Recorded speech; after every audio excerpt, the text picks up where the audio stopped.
Hello नमस्ते सबैजनालाई फेरि पनि मेरो भिडियोमा सबैजनालाई नमस्ते छ, वेलकम छ। यो चाहिँ इस्कुस हो, डोकोमा टिप्दै म अहिले गाउँघरतिर काम परेर गइरहेको छु। अनि त्यो चाहिँ टोयलेट धारा है, थाहा हुँदा हुँदा पनि भन्यो नभन्नु होला। अब के बोलौँ भएर भनिराखेको हो। यो अब गाउँघरमा यस्तै हुन्छ सबैजनाको। अब यो घर भनौँ न, यताउता सबै सुन्दर स्वच्छ वातावरण, हरियाली होइन, डाँडाकाँडा सबै अब हरिभराउ भएको सुन्दरता। गाउँघरको सुन्दरता यही हो, पहाड डाँडाकाँडा होइन, घर पनि यही हो सुन्दरता गाउँघरको। यस्तो भएन भने त राम्रै हुँदैन नि गाउँघर। अब अहिले उहिलेको जस्तो ढुङ्गा छापेको घरहरू चाहिँ हराइसक्यो, केही मात्रामा छन्। मलाई चाहिँ त्यस्तै मनपर्छ गाउँघरको चाहिँ। अलिक सुन्दर जस्तो लाग्छ। कतिमा पढ्छौ रे? 2मा? ओहो, 2मा। अनि काठमाडौँ चाहिँ किन जाने त? बाबा लिन?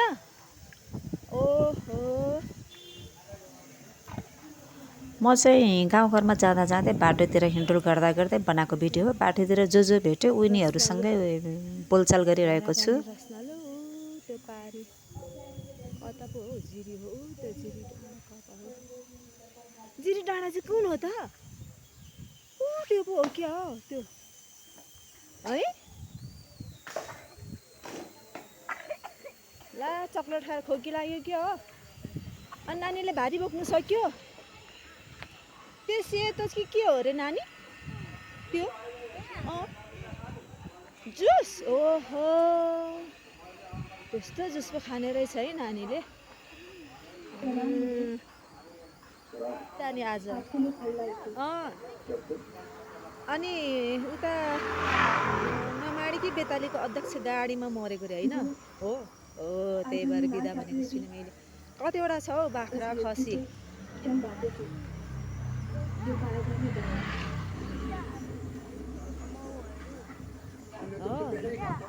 अनि कतिमा पढ्छौ? 4मा? ओहो, पढिसकेर बाख्रा हेर्ने हो? कति ज्ञानी रहेछ। तिम्रो नाम चाहिँ के हो त? अस्मी सुनवार पो हो? ओहो, अनि तिम्रो चाहिँ नाम के हो? लामु शेर्पा? ओहो,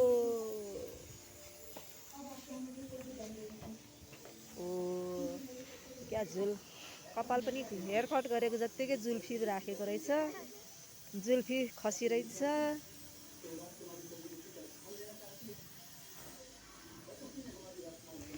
हाम्रो यो गाउँघरको केटाकेटीहरू आफ्नो कर्तव्य, आफ्नो अभिभार आफै बुझेर गरिराखेको हुन्छन्। हेर्नुहोस् नपत्ताए।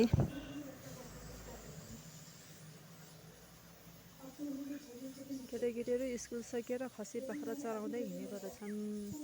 ल यहाँ भारी बोकेर हिँडेको हामी भारी बोकेर हिँडेको। यहाँ झुलङ्गे पुल तर्दैछौँ।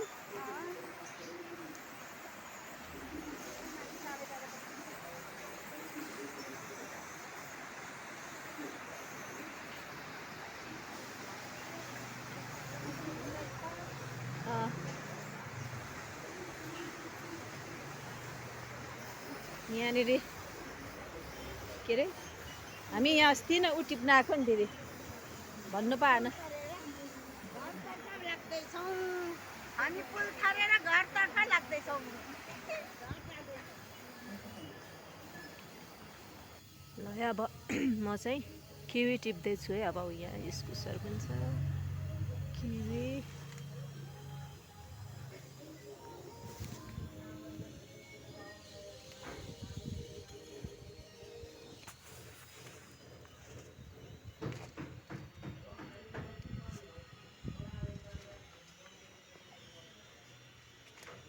किवी टिप्दैछु है, ठुलो। गाउँघरको सुन्दरता यही नै हो, हरियाली, डाँडाकाँडा, पहाड होइन, अनि उकालो ओह्रालो। अब सिजन अनुसारको फलफुलहरू, अन्नपातहरू यस्तै गाउँघरको। अब यति भन्दै म सबैजनालाई यहीँ अब यो चाहिँ टिपेर काट्न लानु नमस्ते पर्यो नि। बाबाई भन्छु। फेरि अर्को भिडियोतिर पनि भेट हौँला, गफसफ गरौँला, सुनिदिनुहोस् गफ होइन।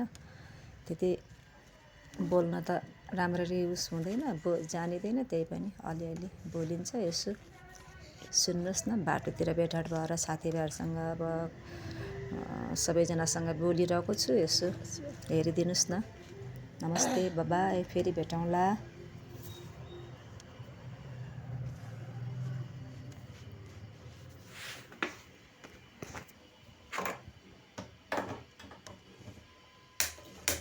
पुरै लटरम्मै छ।